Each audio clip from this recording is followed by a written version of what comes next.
দেশে প্রতি বছর যে পরিমাণ প্লাস্টিক বর্জ্য তৈরি হয় তার চেয়ে বেশি আসে প্রতিবেশী দেশ থেকে। ফলে বাড়ছে প্লাস্টিক দূষণের মাত্রা। কিন্তু আন্তদেশীয় এই সমস্যার সমাধান করা যাচ্ছে না।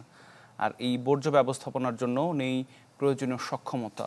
দ্রুতই এর লাগাম টেনে ধরা তাগিদ বিশেষজ্ঞের। সহকর্মী আশিকিন প্রিন্সের রিপোর্ট।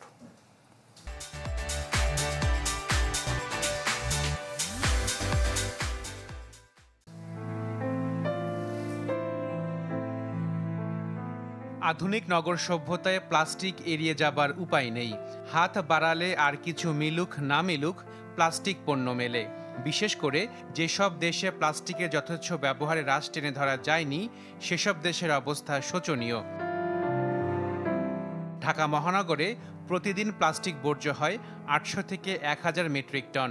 আর বছরে একবার ব্যবহারযোগ্য প্লাস্টিকের বোতল ব্যবহৃত হয় ৩১৫ কোটি থেকে ৩৮৪ কোটি। এর সামান্যই পুনঃপ্রক্রিয়াজাত হয়। আমি যদি এই সিঙ্গেল ইউজ প্লাস্টিক বন্ধ করতে পারি উৎপাদন, তাহলে কিন্তু আমার ওয়েস্ট জেনারেশনও ৭০ ভাগ কমে যাচ্ছে। তখন কিন্তু বাকি ৩০ ভাগ আমার ম্যানেজেবল থাকবে। আমার যেটা ক্যাপাবিলিটি, ফাইন্যান্সিয়াল রিসোর্স সব দিক চিন্তা করলে বাংলাদেশ তখন ওইটা ইজিলি হ্যান্ডেল করতে পারে। কিন্তু এখন কিন্তু এটা হ্যান্ডেল করতে পারছে না। এই যে এনভায়রনমেন্টে যাচ্ছে, এইটা ম্যানেজ করার ক্যাপাসিটি আমাদের নাই। এটা ম্যানেজ করার জন্য যে টেকনোলজি সেটা আমাদের নাই। এটা ম্যানেজ করার জন্য যে অর্থ দরকার সেটাও আমাদের নাই। দীর্ঘদিন ধরে প্লাস্টিক নিয়ে গবেষণা করছেন ডক্টর শাহরিয়ার হোসাইন।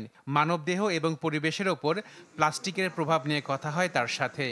প্রোডাক্ট তৈরি হলো, তৈরির সময় পলিউশন হচ্ছে এবং তারপরে এটাকে যখন মার্কেটিং করা হচ্ছে তখনও কিন্তু পলিউশন হচ্ছে, যেটা আমরা চোখে দেখি না।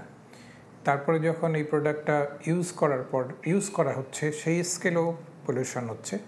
ইউজ করার পরে অর্থাৎ যখন এটা অকেজো হয়ে যাচ্ছে বা ফেলে দিচ্ছি আমরা, তখনও কিন্তু নতুন ধরনের পলিউশন হচ্ছে।